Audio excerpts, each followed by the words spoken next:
Hello everyone, मेरा नाम ब्रिजेश मौर्य है और आपका स्वागत है बीएम लॉ क्लास में। सॉरी। आज हम स्टार्ट करेंगे lesson 9 startup and its registration. अब जो ये हमारा setting up business and entity and closure जो दे रखा है बुक, इसका जो लेसन 9 स्टार्टअप एंड रजिस्ट्रेशन। अब बात करते हैं जो भी स्टार्टअप कंपनी है या फिर जो कोई भी स्टार्टअप है, उससे क्या होता है, उसकी पॉलिसी क्या है, उसका रजिस्ट्रेशन कैसे करा जाता है, ये सब हम चीजें लेसन 9 में पढ़ेंगे। पहले पॉइंट स्टार्ट करते हैं, स्टार्टअप होता क्या है।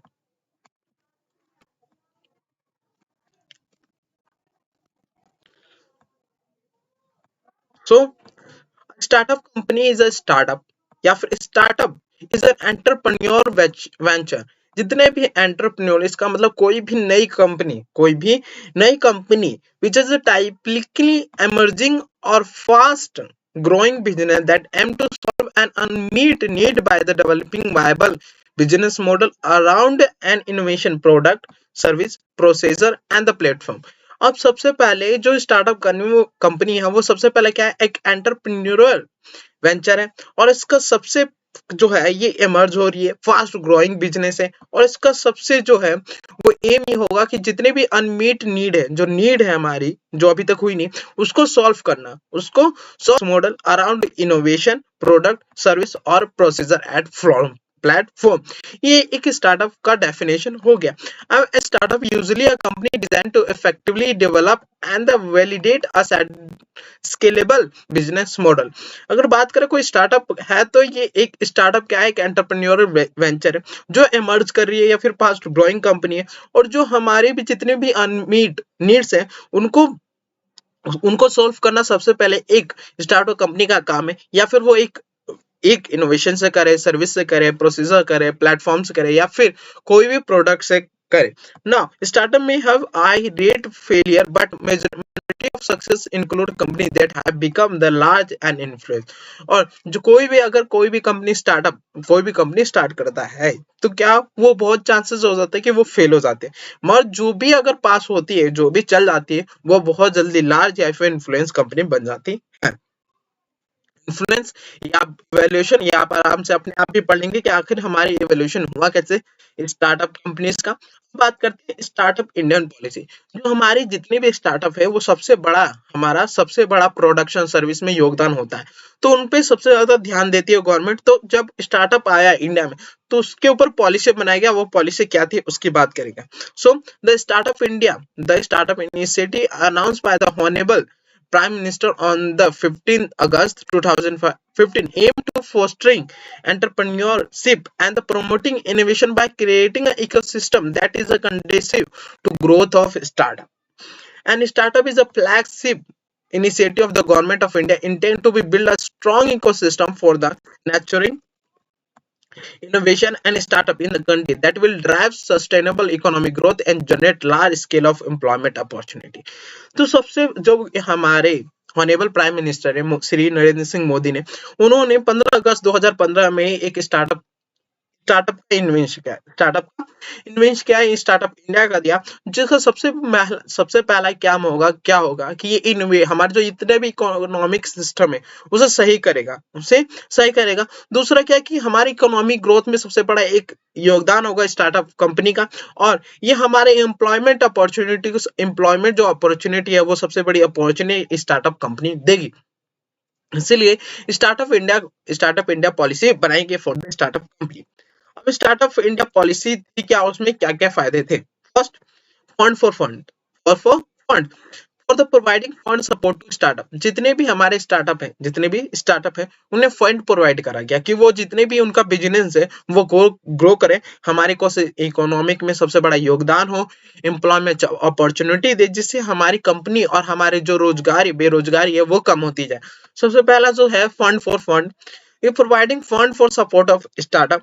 Government has created a fund for startup at a small industrial development bank of India with a cost of 10,000 crore. अब इन्होंने क्या करा कि फंड फॉर स्टार्टअप के लिए इस जितने भी स्मॉल इंडस्ट्रियल डेवलपमेंट बैंक है उनको कैपिटल दिया 10 करोड़ का। और उन्होंने कहा कि जितने भी हमारे स्टार्टअप हैं उन्हें लोन दे, जिससे वो क्या करें कि अपनी स्टार्टअप कंपनी उसे ग्रो कर सके, जितनी भी स्टार्टअप कंपनी उसे ग्रो कर सके। तो ये तो सबसे पहले फंड। दूसरा, credit granting for startup. Since debt funding for a start is perceived as a high-risk activity, a credit guarantee fund for a startup is being set up with the budgetary cost of the 500 crore per year over the next 4 years to provide credit guarantee cover the bank and the lending institution providing loan startup। अब सबसे पहला credit guarantee दी जाती है startup के लिए, मतलब वो पैसे ले सकते हैं उधार कम से कम 500 करोड़ तक, 500 करोड़ तक, जो इतनी भी अपनी बिजनेस है, जितनी भी अपने बिजनेस उसे ग्रो कर सके। और ग्रो करने के बाद वो ग्रो करे और उनका जो लोन है वो नेक्स्ट 4-5 ईयर तक उन्हें रिपीट करना होता है। Election norm in the public procurement for the startup provision has been introduced in the procurement policy of Ministry of Micro, Small and Medium Enterprise to relax norm pertaining to be prior experience turnover और for micro small enterprise। जितने भी एक micro small enterprise है वो सारी चीजें provision applicable नहीं होती किसी startup. Now, tax incentive. Income tax exemption on the profit under the section 80IAC of the Income Tax Act 1961। इसमें क्या बोला है, जितनी भी स्टार्टअप कंपनी उन्हें टैक्स एग्जेम्पशन दिए ऑन द प्रॉफिट। इसका मतलब जब भी एक स्टार्टअप कंपनी प्रॉफिट अर्न करती है तो उसे टैक्स नहीं देना पड़ेगा, Now, तो इन्होंने क्या बोला है, Interminister Board of the Certification is a board set up by the Department for the Promotion of Industry and the Internal Trade, which validates startup for the granting tax-related benefit. A Department of Promotion of Industry and Internal Trade recognized startup is eligible to apply to Interministerial Board for the full deduction on the profit and gain from the business. Provide following condition of full पे। अब किसी को भी tax दी जाती है, किसी को भी टैक्स की एग्जेम्पशन दी जाती है, उन्हें कुछ कंडीशन कंप्लाई करनी पड़ेगी। The entity should be private limited company होनी चाहिए, लिमिटेड लायबिलिटी पार्टनरशिप होनी चाहिए, इनकॉर्पोरेटेड होनी चाहिए 1 अप्रैल ऑन या फिर after 1 April 2060 but before the April 2021 and the product और service processor are undifferentiated, have potential for commercialisation, have a significant increment value for the customer और वर्क फ्लो। ये सारी चीजें कंडीशन एक किसी को अगर एग्जेम्पशन लेना है section 80IAC of income tax, तो वो प्राइवेट कंपनी होनी चाहिए, लिमिटेड पार्टनरशिप होनी चाहिए, या फिर कोई भी इनकॉर्पोरेशन कंपनी होनी चाहिए। जो इनकॉर्पोरेशन हो रही है वो 1 अप्रैल ऑफ 2016 के बाद, मगर बिफोर द 1 अप्रैल 2021 के पहले इनकॉर्पोरेशन होनी चाहिए। और उसका सबसे पहला काम यही होना चाहिए कि वो प्रोडक्ट और सर्विस प्रोवाइड करे जो सबसे अलग हो और अलग तरीके से हो, अनडिफरेंशिएटेड हो, डिफरेंशिएटेड नहीं हो मगर अलग तरीके से वो प्रोवाइड करो, और सबसे अच्छा कस्टमर और वर्क फ्लो हमारे वो इकोनॉमी में उनका योगदान होना चाहिए। नाउ अब बात करते हैं tax exemption on the investment above the fair market value. अब टैक्स इन्वेस्टमेंट, अगर वो जितना भी इन्वेस्टमेंट कर रहे हैं उनको भी टैक्स एग्जेम्पशन दिया जाता है। According to DPIIT, recognised startup are exempt from the tax under the section 56 subsection 2 Clause 7B of the Income Tax Act 1961 when such a startup receive any consideration for the issue of shares like a premium, जैसे यहाँ पे मैंने लिख रखा, which exceed the fair market value of the such shares, the startup has to file a duly signed declaration in the form D2 to DTP। अगर किसी को भी exemption चाहिए for the receive any condition for issue of shares like a premium, तो exceeding the fair market value, तो उस पर उन्हें टैक्स नहीं देना पड़ेगा, मगर उन्हें क्या करना पड़ेगा, duly signed declaration form 2 में फाइल करना पड़ेगा DPIIT को। Now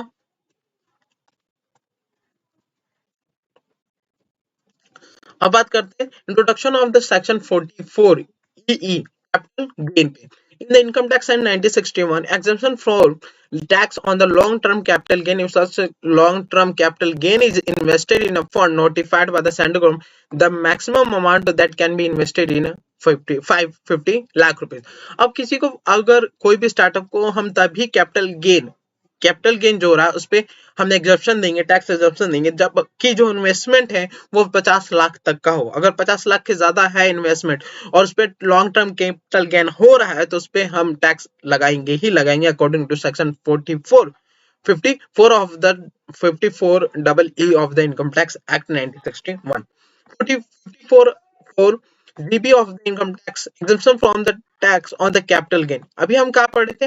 long term capital gain, long term capital gain. अभी हम यहाँ केवल capital gain arising out of sale of residential house or residential plot or land if the amount in consideration is invested in prescribed stake of security equity or of eligible startup for the utilizing same purchase of specific assets. तो अगर कोई भी capital gain हो रहा है rising of sale of residential house residential plot, तो उसे भी हम एग्जेम्पशन देते हैं from the tax.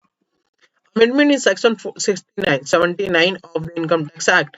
Startup can be carry forward their losses and satisfaction of any of the following two conditions: continuity of 51 shareholding voting right or the continuity of the 100% of original shareholder.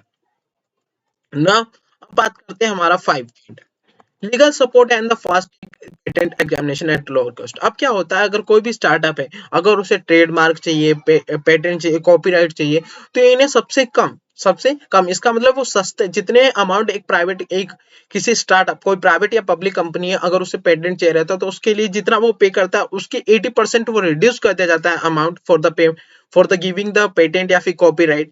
उनके जितनी भी amount है उसका 80% कम कर दिया जाता है for the startup. इसका मतलब they will be reduce the time taking getting a patent. The fee for the filing of patent for startup has been reduced to up to 80%. Now self certificate based on the compliance. किसी कंपनी को जो startup को उसे register तो नहीं करवाना पड़ता मगर कुछ चीजें हैं जो उसे क्या करना पड़ता है, कंप्लाई करना पड़ता है, सेल्स और सर्टिफिकेट लेना पड़ता है. वो पहला क्या होगा, the water prevention and control of population act के अंदर, water prevention and commitment act 2003 के अंदर और water prevention and control of population act 1981. इन सब के अंदर सेल्फ सर्टिफिकेट लेना पड़ेगा फ्रॉम द स्टेट पॉल्यूशन या फिर सेंट्रल पॉल्यूशन बोर्ड से. ये सारी चीजें यही है कि हमें कंप्लाई करना पड़ेगा ये सारे सेक्शन. अब setting up incubators under the Atal Innovation Mission Niti Aayog will set up the Atal Incubation Center in the public and private sector. Niti Aayog has received the 3,658 application from the academic institution. अब incubation जो होते हैं incubation होते हैं ये क्या करते हैं कि आपको सर्विस प्रोवाइड करते हैं कि आप कैसे आपको ग्रो करना चाहिए, क्या क्या आप सही कर सकते हैं. ये सारी चीजें एक इनक्यूबेशन प्रोवाइड करती है. तो क्या करा जब स्टार्टअप आए तो हम स्टार्ट तो कर लेते हैं मगर हमें ये पता नहीं होता कि हमें कैसे फंड रेज करना है, क्या क्या चीजें हमें फाइल करनी होती है. तो ये सारी चीजें एक इनक्यूबेशन बताते हैं. तो ये सेटिंग अप करेगा इनक्यूबेटर्स जो थे अटल इनक्यूबेटर सेंटर में. Now, setting up startup center and technology business incubator. अब जितने भी हमारे जब हमें पता चला कि हमने स्टार्टअप खोली है तो उनके टेक्नोलॉजी को सही उपयोग करने बताने के लिए हमने कुछ सेंटर खोले जो था centre technology business incubator research park खोला गया उनके लिए. ये सारी चीजें एक प्रोवाइड करेगी इंडियन पॉलिसी में, स्टार्टअप इंडियन पॉलिसी में ये सारी चीजें लाई गई. अब बात करते हैं eligibility for the incorporation of becoming as startup company. अगर किसी कंपनी को स्टार्टअप कंपनी कहेंगे तो उसकी क्या क्या एलिजिबिलिटी होगी कि एक कंपनी को हम स्टार्टअप कंपनी कहेंगे.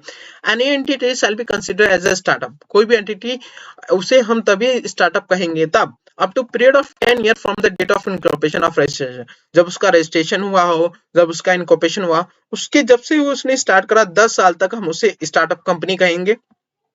और turnover entity for any financial year since incorporation register has not exceed been 100 crore rupees. और कोई भी अगर किसी भी स्टार्टअप कोई भी कंपनी है उसे स्टार्टअप तभी कहेंगे जो उसका टर्नओवर है कभी भी 100 करोड़ से ज्यादा नहीं जाना चाहिए किसी भी फाइनेंशियल ईयर में. Entity is working toward innovation, development or improvement of product or process or service of it is a scalable business model with the high potential employment generation or wealth creation. तभी हम उससे startup कहेंगे या फिर eligibility for the becoming a startup company. Now अब बात करते हैं startup company equity shares sweat equity shares issue कर सकती है तो क्या उसे कंप्लाई करना पड़ेगा. A company Share Capital and Debenture Amendment Rule 2020 and the date 5 June 2020. With this amendment, a startup company has defined in notification GSR 127E date 19th February 2020 issued by the Department for Promotion of Industry and the Internal Trade, Ministry of Commerce and the Industry Government में issue sweat equity share. एक startup company issue कर सकती है sweat equity share not exceeding 50% of its paid up share capital up to 10 year from the date of incorporation or registration और earlier time was 5 year. अब ये क्या बोला गया है कि अगर कोई भी स्टार्टअप कंपनी इशू करती है स्वेट इक्विटी शेयर तो वो अपनी जितनी भी पेड अप शेयर कैपिटल है जितनी भी पेड अप शेयर कैपिटल उनका 50% तक ही वो एक स्वेट इक्विटी शेयर इशू कर सकती है और जो स्वेट इक्विटी शेयर का जो मैच्योरिटी पीरियड होगा वो 10 साल तक ही होना चाहिए from the date of incorporation. अब स्वेट इक्विटी शेयर आपको पता ही है कि sweat equity share according to section 54 of the company act 2013 sweat equity shares मतलब वो होता है जो डिस्काउंट में शेयर्स दिए जाते हैं डायरेक्टर को ऑफिसर को एम्प्लॉय को इन सबको हम स्वेट इक्विटी शेयर्स देते हैं। अब रिकॉग्निशन एज ए स्टार्टअप किसी स्टार्टअप को कैसे एक रिकॉग्नाइजेशन मिलता है उसे कैसे मिलता है the process of recognition of an eligible entity startup shall be an under startup make an online application over the mobile app और portal as up by the DPIIT। उसे क्या होगा अगर रिकॉग्नाइजेशन लेना है एज ए स्टार्टअप किसी भी company को तो उसे सबसे पहले ऑनलाइन एप्लीकेशन भरना पड़ेगा ओवर द मोबाइल ऐप या फिर portal setup by the DPIIT और एप्लीकेशन शैल बी कंप्लेन और जो एप्लीकेशन है उसके साथ copy of certificate of information या फिर रजिस्ट्रेशन लगाना पड़ेगा और write an about the nature of the business highlight how it working toward the innovation development of improvement of product और प्रोसेस ऑफ सर्विस इन सब चीजों में कैसे काम देगा हमारे स्टार्टअप यह सारी चीजें भी लिखी होनी चाहिए उस डॉक्यूमेंट में। और then the DPIIT may after the calling for such a document information and making such inquiry as it may deem fit recognize the eligible entity as a startup or reject the application by providing reason। और कोई भी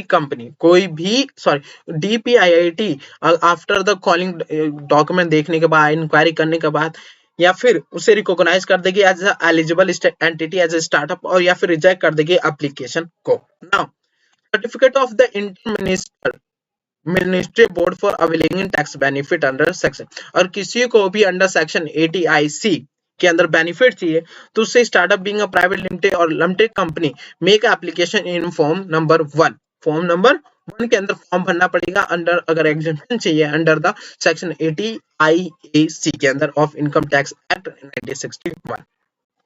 now अब post getting recognition startup may apply for tax exemption under section 80IC of the income tax act post getting clearance or tax exemption the startup can avail tax holiday 3 year अगर कोई भी form 1 file करके 80IAC के अंदर exemption लेता है तो उसे टैक्स हॉलिडे मिलेगा 3 साल तक के लिए out of first 10 year since incorporation. इसका मतलब अगर 10 साल के अंदर वो 3 साल कोई भी 3 साल जो होते हैं उनमें से वो चुन सकते हैं कि मैं इस साल टैक्स पे नहीं करूंगा according to section 80IAC of income tax act 1961।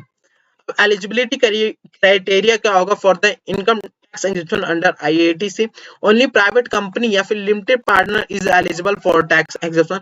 हर एक प्राइवेट लिमिटेड कंपनी या फिर कोई भी लिमिटेड लाइबिलिटी पार्टनरशिप वो एलिजिबल है for the tax exemption under section 80IAC के और startup has been incorporated after the 1 April 2016 और उसका जो इनकॉर्पोरेशन हुआ है वो 1 अप्रैल 2016 के बाद हुआ है।